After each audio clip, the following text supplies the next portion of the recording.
Voilà, donc l'arbre tel qu'il est actuellement, on pourrait très bien le conserver tel qu'il est sans le tailler. Hein. Mais si on ne le taille pas, sachant que l'olivier est un arbre de lumière, eh bien automatiquement, au fur et à mesure que la végétation va se développer, on va avoir de la végétation nouvelle uniquement à l'extérieur, au sommet et à l'extérieur de l'arbre, et progressivement, l'intérieur va se dégarnir. On risque à ce moment-là de favoriser le développement de maladies lorsqu'on va avoir manque de lumière, manque d'aération, hein, on va avoir ce problème-là. Ce travail d'éclaircie, il est fonction des objectifs que l'on se fixe. Est-ce qu'on veut avoir un arbre esthétique uniquement pour l'esthétique? Ce sont les arbres qu'on peut rencontrer dans les jardins espaces verts, sachant que dans l'olivier, on peut lui faire toutes les misères que l'on veut au niveau de la taille, mais ça ne mettra pas en péril sa vie. La taille doit aider l'arbre à mieux se porter, et en production, non seulement ça permet à l'arbre de mieux se porter, de lui donner la forme qu'on souhaite avoir, aussi bien le limiter dans la hauteur que dans le développement latéral, si vous voulez, donc en importance, en fonction bien sûr de son potentiel, mais en plus en production, mais il faut aussi essayer d'avoir le maximum de pousses jeunes pour avoir ce qu'on a là-dessus, donc de la production, puisqu'on voit la floraison et donc les petites olives qui sont en train de se former, et on verra les fruits qui vont être retenus par l'arbre.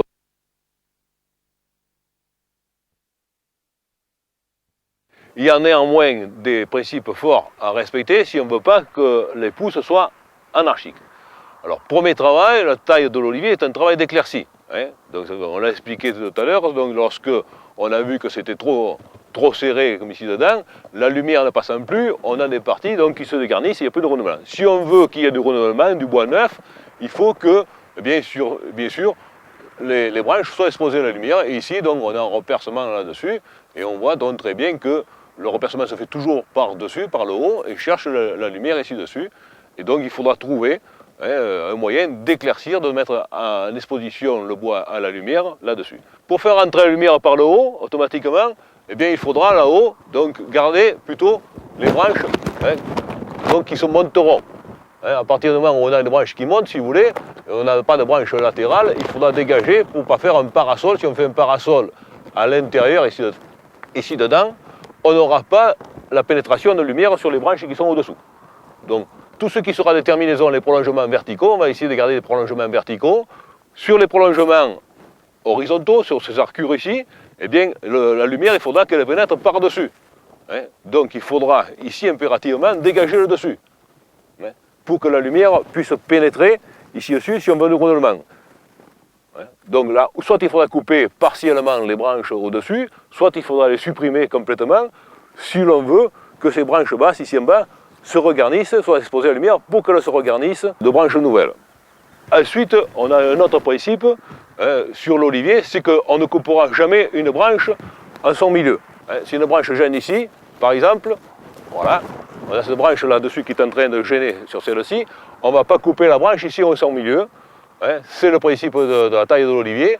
Soit on la coupe ici, au départ, sur empattement à sa naissance, soit on va essayer de trouver un système dessous de raccourci pour faire en sorte qu'il y ait toujours un prolongement de bois de diamètre suffisant pour que la sève passe ici. Donc ici, par exemple, on a une branche, on voit très bien que le phénomène de croissance de l'arbre, donc on a un phénomène d'arcure ici dessus, et si on veut raccourcir ici, on peut très bien couper par exemple ici à ce niveau-là, ça permet de dégager toute la partie qui est dessous, et ici on a donc un bois suffisamment gros pour absorber la sève qui est là, sans perturber la continuité de la végétation, la continuité de la sève. Donc ici on peut très bien avoir plusieurs directions. On voit qu'on a la possibilité soit de simplifier le prolongement, c'est-à-dire garder que cet axe ici et supprimer les prolongements latéraux s'ils nous gênent. Si on arrête le prolongement ici, eh bien il va se passer un phénomène que l'on va voir, c'est que l'olivier n'ayant plus de prolongement vertical qui est capable d'absorber la sève qui vient d'ici dessous, ce diamètre-là étant trop insuffisant, on peut très bien, quand on ne peut pas faire autrement pour redescendre la hauteur de l'arbre, on peut le couper. Mais si on n'a pas de tête de remplacement, de prolongement de remplacement, si on coupe ici, on va avoir une émission multiple de bourgeons qui vont faire qu'il faudra recommencer à reformer la tête. Et on voit très bien lorsqu'on coupe le prolongement, hein, puisqu'on avait un prolongement vertical, l'objectif c'était de garder, si possible, le prolongement vertical pour que la lumière puisse rentrer. Ça a été sectionné ici à ce niveau, on a gardé 2 branches latérales, et on voit très bien les pousses jeunes, et là il va y avoir une multitude de pousses qui vont sortir de tous les côtés, et qui vont faire qu'il va y avoir l'année prochaine un véritable buisson, jusqu'à ce qu'il y ait un rameau ou 2 qui prendra donc la direction qui va remplacer la tête, et nous serons obligés de corriger.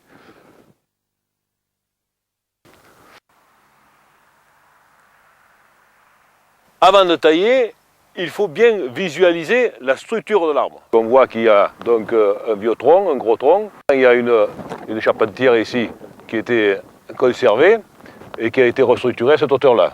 Et on voit la nouvelle végétation qui est partie maintenant à ce niveau, ça a été restructuré, recoupé. De ce côté-ci, on n'a pas d'anciennes charpentières, mais ce sont de nouvelles pousses qui ont été conservées et qui sont en train de reformer la structure et sont en train de remonter les axes ici dessus, ce qui sera une charpentière. Là, on a une belle sous-mer avec de belles unités de production là-dessus qu'il faudra exploiter et conserver, bien situées au bon niveau, bien accessible pour la cueillette. On a un étage ici, on a un étage ici, et on a donc ensuite là-haut donc le prolongement vertical, ce qu'on appelle donc les têtes ici en haut au-dessus. Donc ici, on voit très bien une pousse hein, qui est ici, et on a un prolongement ici et un prolongement là. Hein. Donc si on regarde la couleur de ces feuilles, c'est des feuilles de cette année, c'est des feuilles qui sont tendres, hein, qui sont de cette année si vous voulez. C'est toujours assez, là c'est facile parce qu'au printemps on a une différence de couleur entre les feuilles de cette année et les feuilles de l'année dernière. Après, dans un mois ou 2, ça sera plus difficile parce qu'on aura la même couleur. Là on voit très bien les différentes années, puisque ici on a ces feuilles qui sont nouvelles. Ici, on voit les reliques de la floraison, mais qui ont avorté cette année, pour une raison X. Les fleurs, elles sont souvent nombreuses, mais les olives, elles sont souvent peu nombreuses. Donc cette portion de là jusqu'ici, c'est le bois qui a poussé l'année précédente. De là jusqu'à là, hein, comme on le voit sur cette branche ici aussi, là on le voit très bien, là aussi. Voilà les fleurs qui sont là-dessus. Hein. Donc les fleurs qui sont en train de passer, d'ailleurs, il y a des petites olives qui sont en formation.